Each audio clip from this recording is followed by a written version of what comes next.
segunda parte del práctico 7 de estereoquímica y anhidro de alquilos y nos vamos a enfocar en los ejercicios 10A, 16, 17 y 18. Muy bien, entonces empezando con el ejercicio 10A, la letra dice, para las siguientes reacciones, indique los mecanismos involucrados, así como los productos obtenidos. En este repartido, lo que veníamos trabajando es reacciones de sustitución y eliminación. Entonces, lo que vamos a tener que ver un poco es qué sustrato tenemos, qué condiciones tenemos y qué reacción esperamos que se den esas condiciones. Bien, entonces tenemos este sustrato que tiene dos grupos ácido carboxílico y dos carbonos sustituidos con bromo. Bien. Este sustrato lo vamos a hacer reaccionar en condiciones de hidróxido de sodio, agua y calor para dar el producto A. Entonces tenemos una base y calor. Entonces lo primero, antes de empezar con lo que es eliminación y sustitución, me gustaría aclarar que en estas condiciones, si nosotros tenemos un ácido carboxílico en presencia de una base, la primera reacción que se va a dar, que también lo mencionó Margarita en el video anterior, es el ácido base. Tenemos un ácido y una base, la primera reacción que se daría es la ácido-base. Entonces, si ustedes siguieron el ejercicio de adelante, considerando en vez de el ácido carboxílico protonado, la sal, está perfecto, también es lo más correcto. Como no es el enfoque de este ejercicio, no lo vamos a tener en cuenta, pero es lo indicado. Entonces, aclarado esto, sí vamos a pasar a la parte de comparar las reacciones de sustitución-eliminación. También vieron en el video anterior que a la hora de mirar los ejercicios y de resolver, una manera de simplificar o de comparar una condición con otra, siempre es que en general las reacciones de eliminación se dan en condiciones de altas temperaturas, o sea, que cuando queremos que se dé una reacción de eliminación, lo que vamos a poner son condiciones de calor. En cambio, las reacciones de sustitución se dan a temperatura ambiente o a bajas temperaturas. Entonces, ya mirando que en las condiciones aparece la condición de calentamiento de la reacción, ya nos va a indicar que entonces vamos a estar hablando de una reacción de eliminación. ¿Bien? Ahora, tenemos que ver qué tipo de eliminación vamos a tener. Ustedes vieron también que podemos tener una eliminación tipo E1 o tipo E2, y en el caso de una eliminación tipo E1 se pasa por un intermedio carbocatiónico. Entonces es fácil definir si vamos a trabajar en una reacción con un mecanismo tipo E1 o E2 solo mirando las condiciones de la reacción. ¿Por qué? Porque tenemos un medio básico y sabemos que cuando tenemos la formación de un carbocatión, este carbocatión no se puede formar en un medio básico. Entonces ya descartamos la eliminación tipo E1. Sabemos que vamos a trabajar entonces con una eliminación tipo E2. Ahora, este es nuestro reactivo. ¿Quién va a ser nuestro grupo saliente? El mejor grupo saliente que tenemos es el bromo. Es una molécula simétrica, así que no importa de qué bromo estamos hablando. Este va a ser el grupo saliente y para que se dé la eliminación se acuerdan que la primera etapa es la toma de un protón del carbono adyacente. Entonces, si este va a ser el grupo saliente, este va a ser el protón que va a tomar la base para hacer la eliminación. Y si queremos agarrar esto, sería este grupo saliente y este protón que va a tomar la base para eliminar. Ahora, si nosotros generamos el producto eliminado, ¿qué es lo que va a pasar? Que, como vimos también en el primer video, los dobles enlaces pueden presentar isomería geométrica. Entonces se pueden formar dos estereoisómeros diferentes.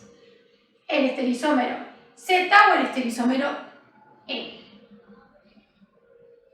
Tendríamos como posibilidades un alqueno donde los ácidos carboxílicos estén del mismo lado y uno donde estén de lados opuestos. Después vamos a ver cuál es cuál isómero geométrico. ¿Podemos definir a solo uno de ellos como el producto de esta reacción? ¿Queda definido? Y eso depende del mecanismo. Lo mismo que vimos en sustitución también, cuando tenemos un mecanismo que va por un intermedio carbocatiónico, eso genera que en una etapa de la reacción se genera un carbono que es plano y entonces se puede dar una mezcla de productos. Ahora, cuando tenemos una eliminación tipo E2, sabemos que va por un mecanismo concertado y que a la vez, para que se pueda dar la eliminación E2, el protón que toma la base y el grupo saliente tienen que estar en una posición antiperiplanar. ¿Bien? Eso también lo vieron. Lo vamos a hacer de una forma simplificada. A ver si lo hice más o menos mal. Lo hice. Vamos a hacerlo de vuelta. Lo vamos a dibujar el caballete, que es más fácil.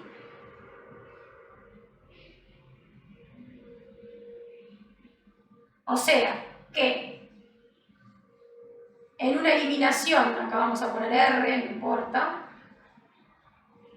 en una eliminación tipo E2, la base toma el protón y para que se dé la eliminación, este hidrógeno tiene que estar antiperiplanar con respecto al grupo saliente. O sea, tiene que estar en la misma dirección, pero en sentidos opuestos. ¿Bien? Entonces, para ver cuál es el producto que vamos a obtener si tenemos este compuesto, tenemos que poner en el mecanismo de la reacción el compuesto en una conformación que permita obtener antiperiplanar el hidrógeno y el grupo saliente. ¿Cómo hacemos eso? Tenemos que poder pasar de una representación de Fischer a una representación de Caballete. Algo que nos puede ayudar es acordarse que cuando estamos trabajando en una representación de Fischer, hablamos de que tenemos estos dos carbonos, A y B, vamos a ponerle, en el plano, tenemos hacia atrás lo que está en la vertical, que en este caso son los ácidos, y hacia adelante lo que está en la horizontal.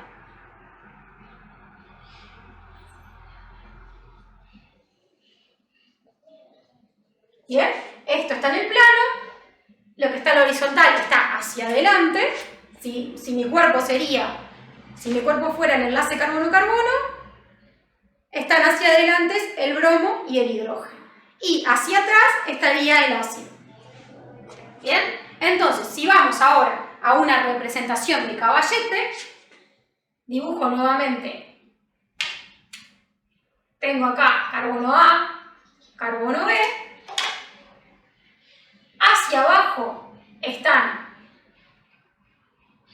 los sustituyentes, los ácidos carboxílicos.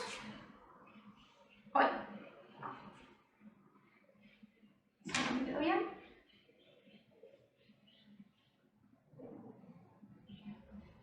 Y ven que los bromos están de un mismo lado, o sea que tengo bromo, bromo, hidrógeno, hidrógeno.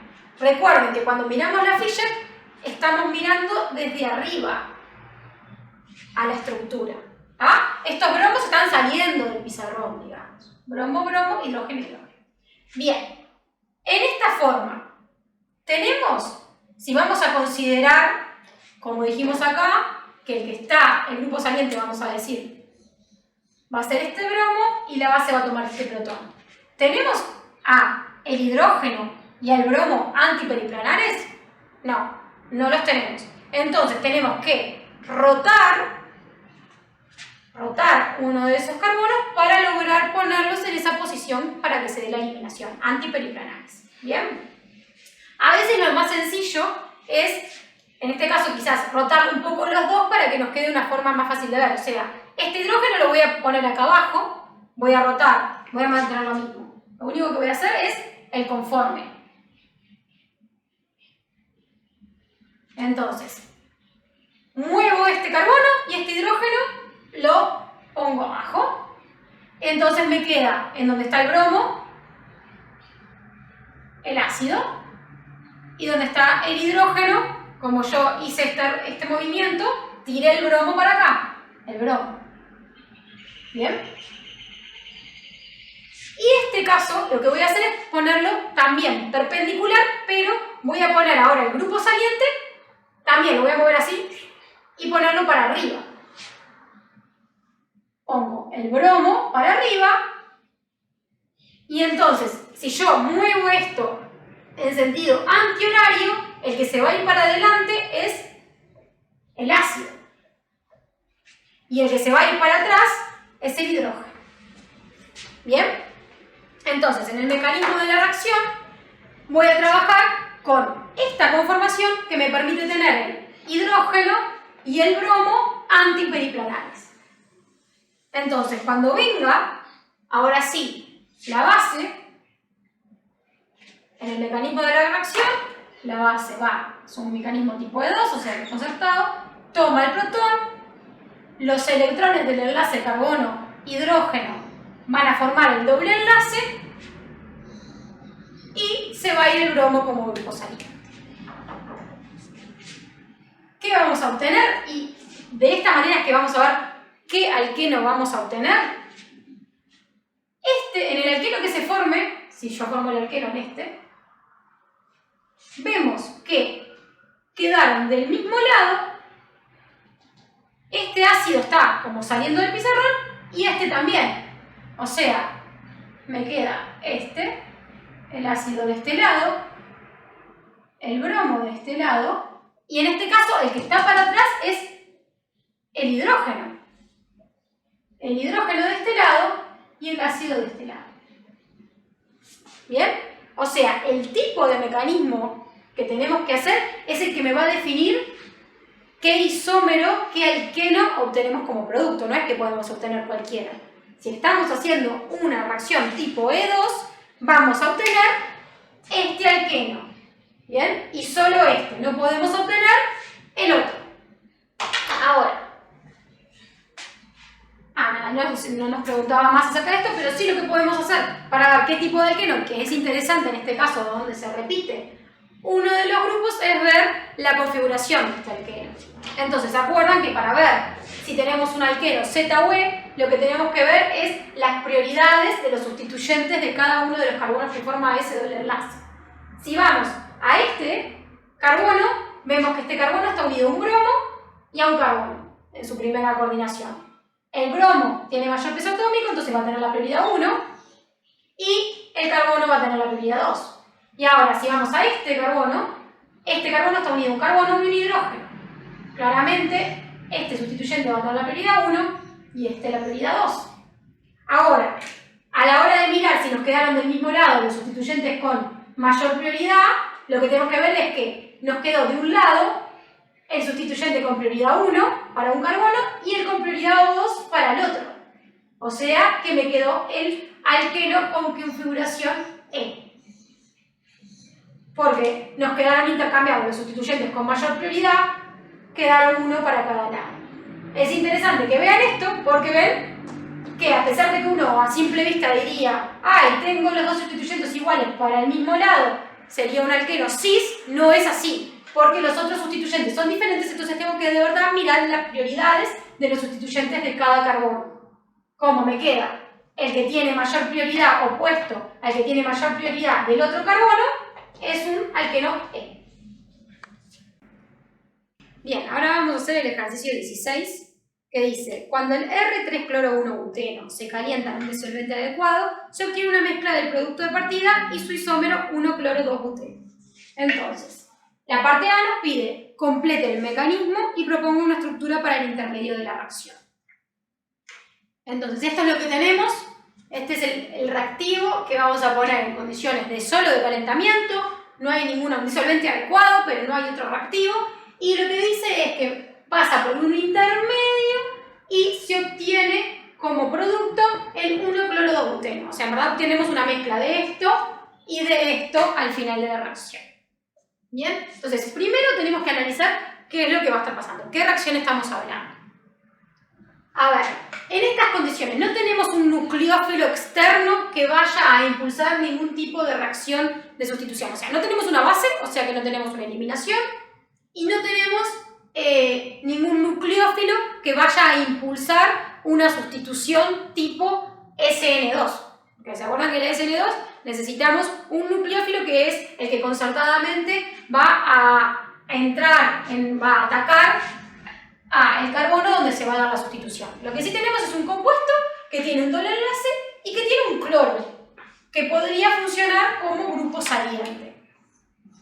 Ahora, si dijimos que una SN2 no podemos obtener, lo que podríamos probar es ver si se puede dar una sustitución tipo SN1. ¿Qué pasa? Para que se den las reacciones de sustitución SN1, tenemos que tener un sustrato que estabilice el intermedio carbocatiónico que se formaría. Entonces, si miramos a este compuesto, vemos que el carbono donde se daría la sustitución es un carbono secundario. Un carbono secundario, en principio, podría dar cualquier tipo de sustitución. Pero, en realidad, cuando hacemos la formación de ese carbocatión, si nosotros estudiáramos el mecanismo, proponemos hacer una reacción de sustitución. ¿Qué es lo que pasa con este carbocatión?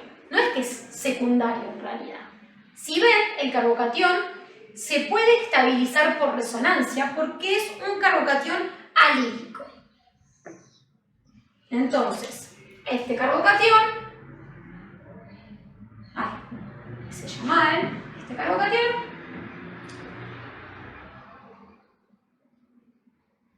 presenta también una estructura resonante. Acuérdense que siempre las estructuras resonantes van entre corchetes y con flecha doble que lo estabiliza. ¿Bien? Ya de por sí, si mirábamos el ejercicio, veíamos que teníamos una flecha de doble punta, o sea que sabíamos que el intermedio de reacción tenía estructuras resonantes, y estas estructuras resonantes lo que nos permiten ver es que en el medio de la reacción lo que vamos a tener es, si se va el cloro, vamos a tener estas estructuras resonantes, pero también vamos a tener el cloruro.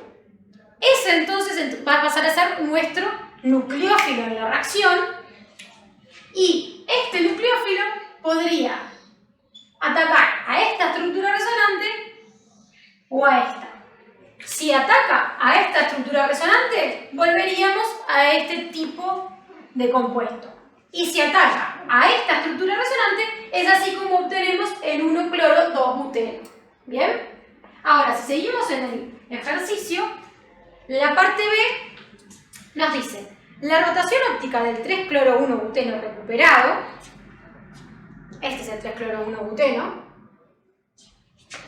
no coincide con la del producto de partida. Y pregunta por qué, dando 3 opciones. O sea, lo que dice es que en realidad yo parto de una mezcla donde tengo un compuesto que es un único enantiómero, el enantiómero R, ¿bien? Que es este, el que tiene la configuración R en este carbono quiral, pero que cuando yo lo caliento y se da la obtención de la mezcla de este compuesto y también de este no se obtiene con una misma rotación óptica. ¿Bien? ¿Y qué es lo que está pasando en este caso? Que cuando nosotros formamos el carbocatión, ustedes recuerdan que los carbocationes son planos. Por lo tanto, cuando vuelva a atacar el cloruro a este carbocatión, este cloruro puede entrar de un lado o del otro. Por lo tanto, este ataque va a generar como producto la mezcla del enantiómero de partida, pero también nos puede dar como producto el enantiómero de este compuesto, o sea, invertir la configuración absoluta de este carbono.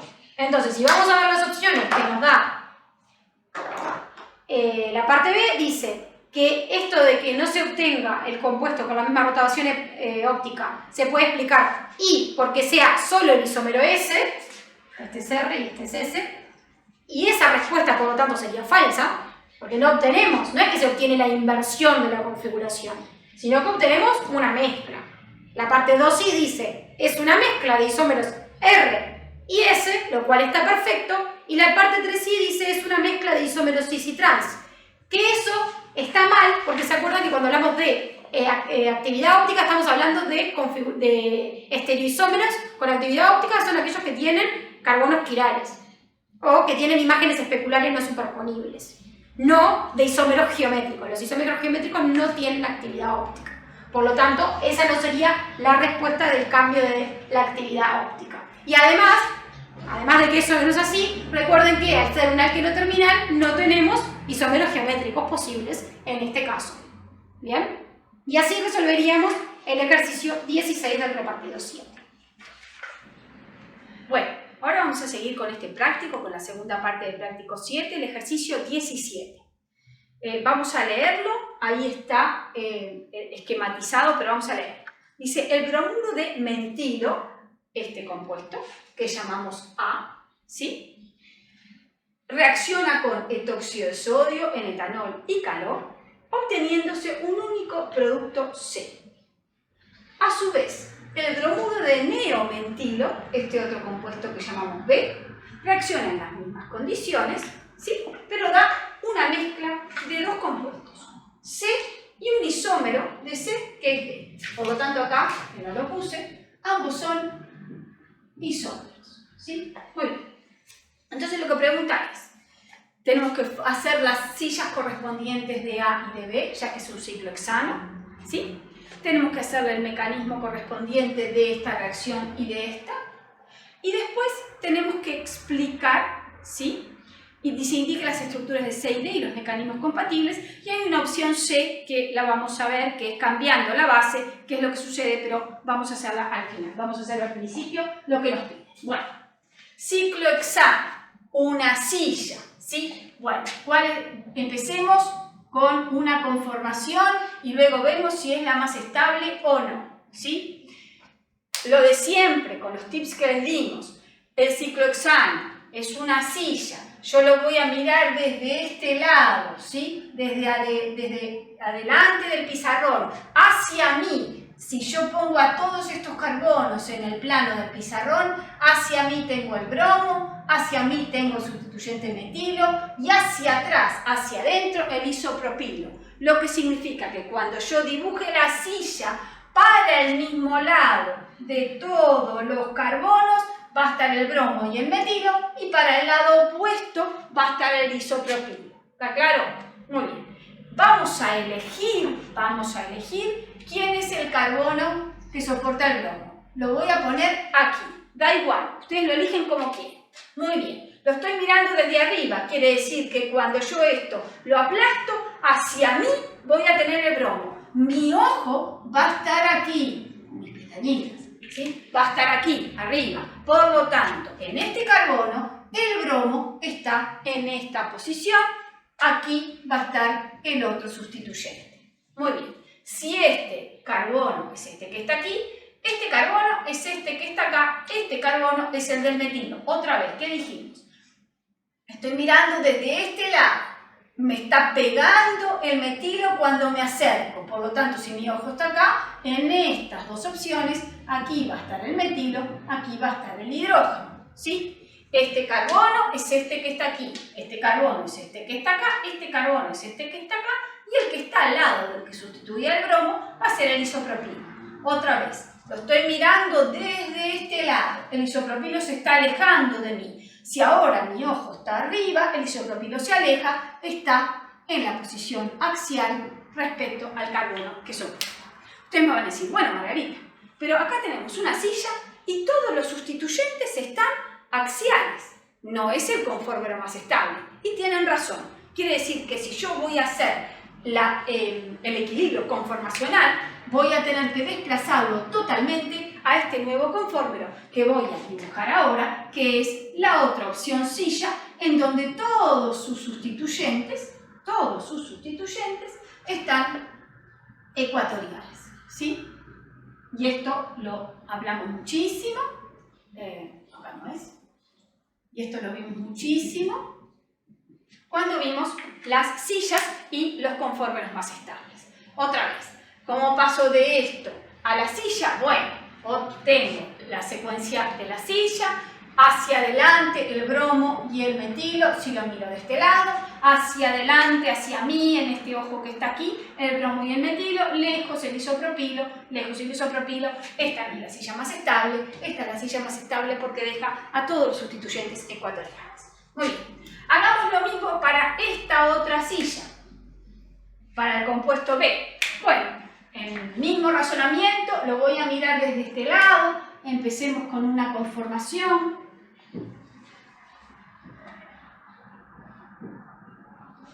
Otra vez, vuelvo a considerar este carbono, este que está aquí. Muy bien, pero ahora lo tengo lejos de mí el bromo, por lo tanto, si mi ojo está aquí, bueno, el bromo va a estar lejos, va a estar en una posición ecuatorial en esta silla, en este carbono. Este carbono es este que está acá, este carbono es este que está aquí, tengo el metilo hacia arriba, igual que hoy. Sigo, este carbono es este que está acá, este carbono es este que está aquí y este que está al lado del carbono que soporta el bromo, el isopropilo lejos de mí, otra vez en esta posición.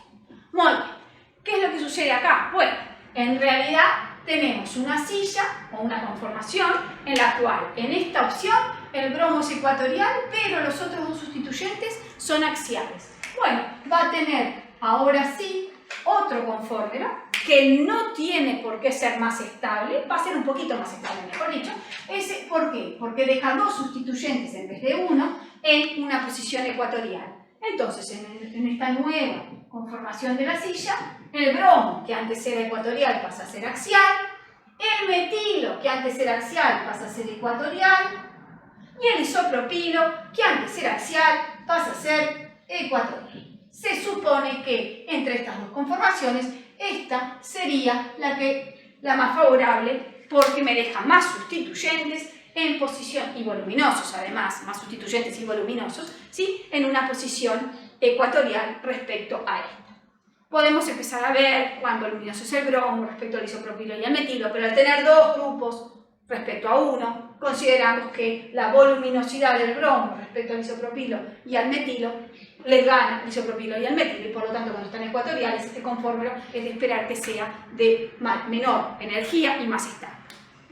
Antes habíamos explicado que para que este bromo se fuese y se eliminara con un hidrógeno de su carbono adyacente, tenía que tener en el carbono adyacente, aquí o aquí, un hidrógeno en disposición trans. Aquí que en este caso, tengo dos hidrógenos en cada uno de los carbonos. En este carbono, este hidrógeno, cuando voy a la silla, se puede ubicar transperiplanar, y en este carbono, cualquiera de los hidrógenos puede ubicarse en la silla transperiplanar. Entonces, ¿qué pasa? Cuando viene la base, la misma base anteriormente, tiene dos opciones para sacar hidrógenos. O capta este, y el par de electrones viene para formar el doble enlace entre este carbono y este, y se va el bromo. O, y se lo voy a hacer en rojo, capta este otro hidrógeno, el par de electrones del enlace hidrógeno-carbono se rompe, forma el sistema pi, pero ahora entre estos dos, y el bromo se va. Estos dos mecanismos son competitivos, razón por la cual yo obtengo no solo, es decir, si toma este protón, me da el mismo compuesto C que antes, ¿sí? Por lo tanto, escribamos la estructura del compuesto C. Este era el compuesto C que obteníamos, ¿no verdad? Y si toma este otro protón, que es la otra opción, porque al ser un compuesto diferente y estar el bromo en otra posición, permite que este hidrógeno se ubique transperiplanar respecto al bromo, bueno, me da el otro doble enlace, pero ahora entre este carbono y este que está aquí. Por lo tanto, el nuevo compuesto, el doble enlace está entre este carbono y este, el isopropilo ya pierde su estereoquímica porque pasa a tener un carbono con implicación Sp2, y aquí el metilo queda exactamente igual, este es D. ¿Sí? Entonces, cuando yo tenía esta estructura, había solamente la posibilidad de que este carbono, este que está acá, ubicase uno de sus hidrógenos transperiplanar, una sola eliminación. En cambio, cuando yo tengo esta estructura, en la silla, ubicando el grupo que se va en posición axial, tengo dos opciones de hidrógeno para poder eliminar. a cada lado del carbono. Entonces tengo dos opciones de dobles enlaces. O el doble enlace que está entre este carbono y este, que sería el doble enlace más sustituido, que se llama producto Zaitsev, y este es el doble enlace menos sustituido, que se llama producto Hofmann. Y ustedes lo que vieron es que a la hora de la estabilidad, cuanto más sustituido sea el doble enlace, más estable será y energéticamente más favorable. Por lo tanto, si ambas opciones de ataque a este hidrógeno o a este son equivalentes, el producto Zaitsev es más obtenido que el producto Hofmann. En resumen, ¿por qué aquí obtengo estos dos compuestos que son isómeros? Porque al cambiar la estereoquímica del carbono que soporta el bromo, los dos carbonos adyacentes me permiten poner hidrógenos transperiplanares. Aquí solamente este carbono que está acá es el que permite poner un hidrógeno transperiplanar, razón por la cual la eliminación se da solamente sobre este doble enlace, obteniéndose el producto Hofmann. Vamos a ver ahora la última que me preguntan, y es, ¿qué pasa si ahora, en vez de usar etóxido de sodio, ¿sí? Dice, si se hace reaccionar B, vamos a borrar un poquito, vamos a borrar lo que está aquí.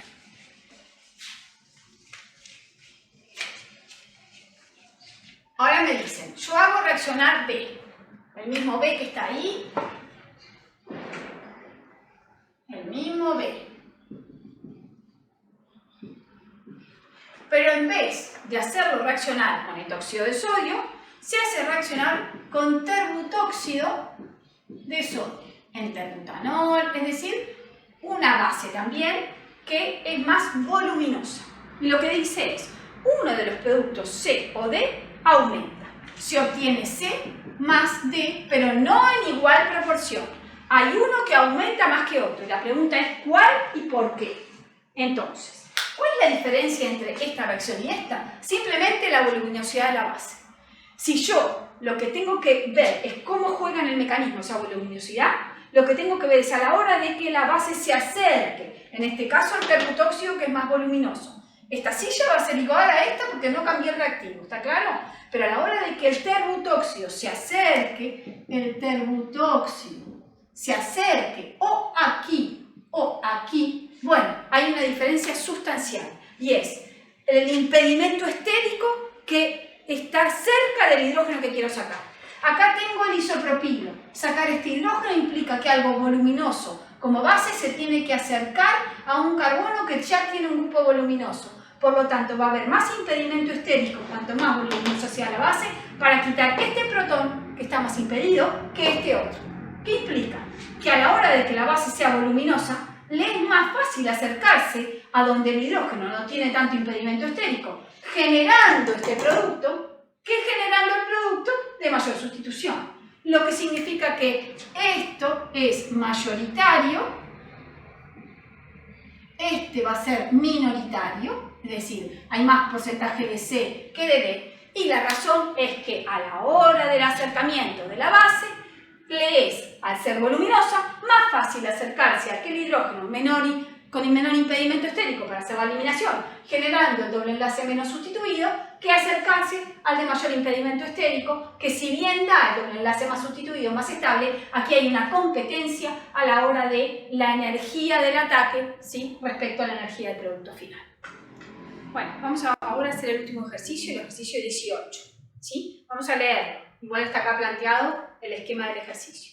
Dice, cuando el S2-bromo-octano, que vamos a tener que escribir y que es un haluro de alquilo, sustituyendo el bromo en la posición 2 de un alcano con 8 carbonos. ¿Sí? Cuando el S2-bromo-octano reacciona con soda acuosa a temperatura ambiente, el producto que se obtiene da una lectura en un polarímetro de más 30.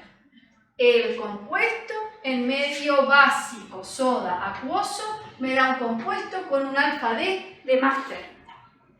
Este mismo compuesto ahora dice, sin embargo, si la reacción se calienta, lo que se obtiene me da un alfa D de 0. También el mismo compuesto, ¿sí?, da una lectura de alfa D de 0 de los productos cuando se lleva a cabo la reacción en agua a temperatura ambiente. Dice, explique estos hechos brevemente e indique las estructuras de los productos y los reactivos utilizados. Muy bien, empecemos por ver cuál es la estructura del 2-bromo-octato.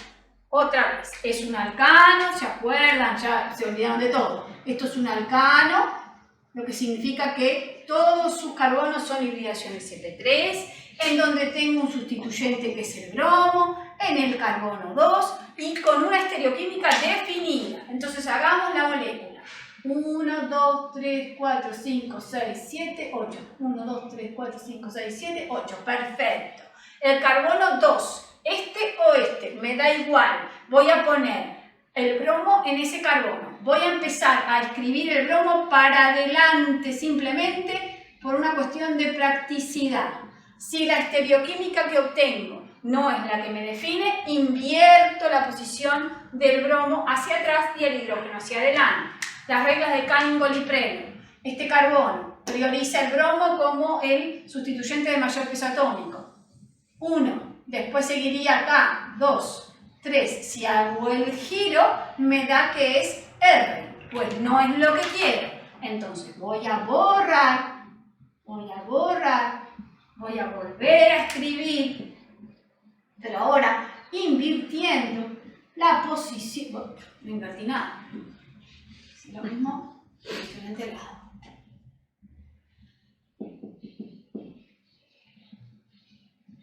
Invirtiendo la posición del bromo. Veamos si ahora realmente la estereoquímica de ese carbono es ese. Otra vez, este es 1, las prioridades no cambian.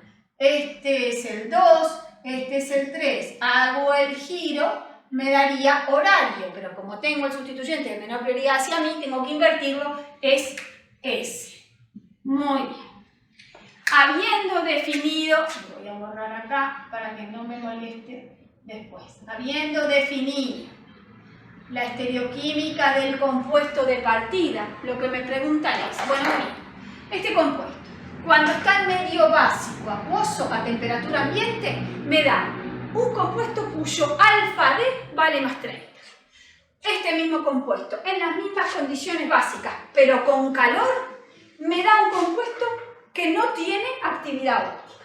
Y luego, este mismo compuesto en agua a temperatura ambiente, obtengo dos cosas que todo esto, al medirle el alfa D, me da 0. ¿Qué es lo que sucede? Bueno, lo de siempre. ¿Qué es lo que no tenemos muy claro qué es lo que está pasando? Pero, por lo pronto, tenemos un compuesto que tiene un buen grupo saliente. Vamos a usar otro color.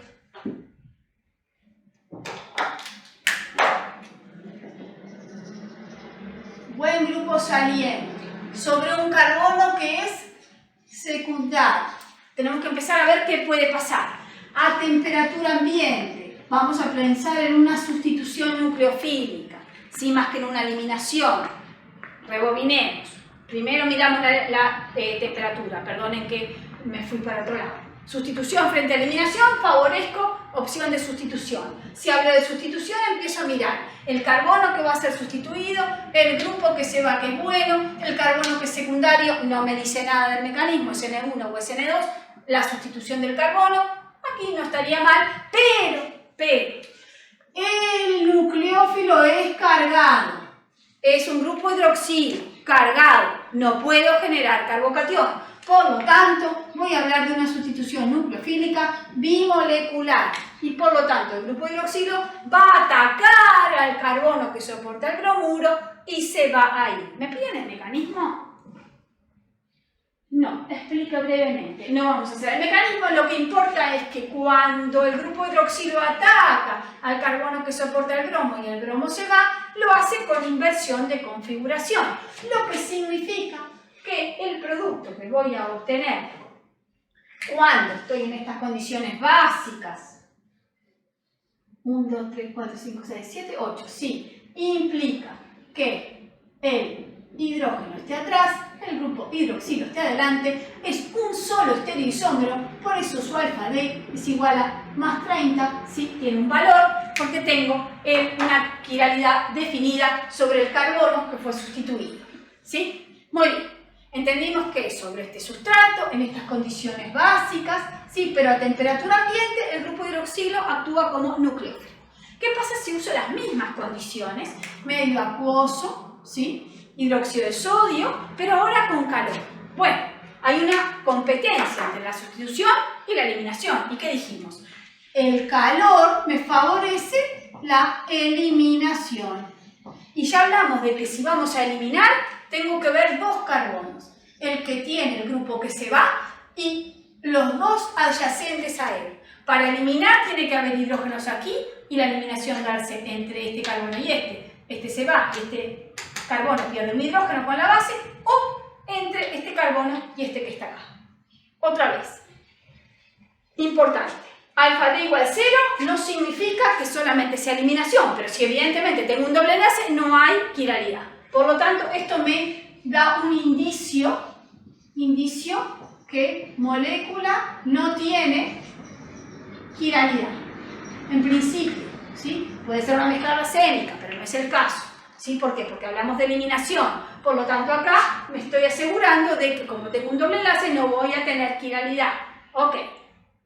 Y por otro lado, hoy dijimos que a la hora de la eliminación, si obtengo un solo producto, siempre que sea viable y posible, se va a formar el doble enlace más sustituido. Por lo tanto, acá hay hidrógenos posibles de ser tomados por el grupo hidroxilo, ¿sí? Y generar el doble enlace aquí o aquí. El más sustituido es este que está acá. Por lo tanto, el compuesto que se obtiene 4, 5, 6, 7, 8 es este que está aquí, donde tengo evidentemente un alfa D igual 0 porque no hay actividad óptica en esta molécula, y donde la eliminación se dio entre el carbono que soporta el grupo que se va y el carbono adyacente, dando el doble enlace más sustituido, ¿sí? Y ahora la pregunta es, bueno, muy bien, esto sucedió a temperatura ambiente, sustitución. En calor, las mismas condiciones, eliminación. ¿Qué pasa si ahora estoy a temperatura ambiente, obtengo dos compuestos, por lo tanto hablamos de una sustitución nucleofílica, ¿sí? Pero el que sustituye y es nucleófilo ahora es el agua a través de su par de electrones. Por lo tanto, tengo un buen grupo saliente, un carbono secundario que no me inducía ni a un SN1 ni a un SN2, un nucleófilo que no está cargado y por lo tanto puedo manejarme por una formación de carbocatión. Entonces lo que es de esperar es que lo que suceda aquí sea la formación de dos compuestos. Los dos compuestos van a ser estereoisómeros en donde el bromo va a ser sustituido por el grupo hidroxilo, ¿sí? Voy a tener uno de ellos, 1, 2, 3, 4, 5, 6, 7, 8, ¿sí? Y el otro, 1, 2, 3, 4, 5, 6, 7, 8. En donde en un caso voy a obtener exactamente lo mismo que obtuve en el primer compuesto y en el otro caso, las mismas condiciones, el enantiómero correspondiente, ¿sí? Como obtengo este compuesto, cuyo, no me lo piden, pero se los voy a poner, 1, 2, 3 es el R, este es el S, y lo que obtengo es una mezcla racémica de ambos dos, porque lo que se genera es un carbocatión, se va el bromo, me genera un carbocatión que es plano, estos tres enlaces en el plano y por adelante y por atrás el orbital que puede ser atacado por este lado con el grupo de hidroxilo o por el otro lado, generando esta opción o esta. Como tengo unas condiciones que favorecen una SN1, formación de carbocatión, tengo opción de formar dos alcoholes enantiómeros entre sí y por lo tanto la suma del alfa D que genera 1 es el opuesto al del otro y me da una mezcla de alfa D igual 0. En resumen, ¿qué busco este ejercicio? Ver que muchas veces sobre un mismo sustrato, dependiendo de las condiciones de reacción, se puede obtener un solo compuesto porque el mecanismo es SN2, dos compuestos si el mecanismo es N1, o para las mismas condiciones de reacción cambiando la temperatura, en un caso puedo obtener eliminación y en otro caso sustitución.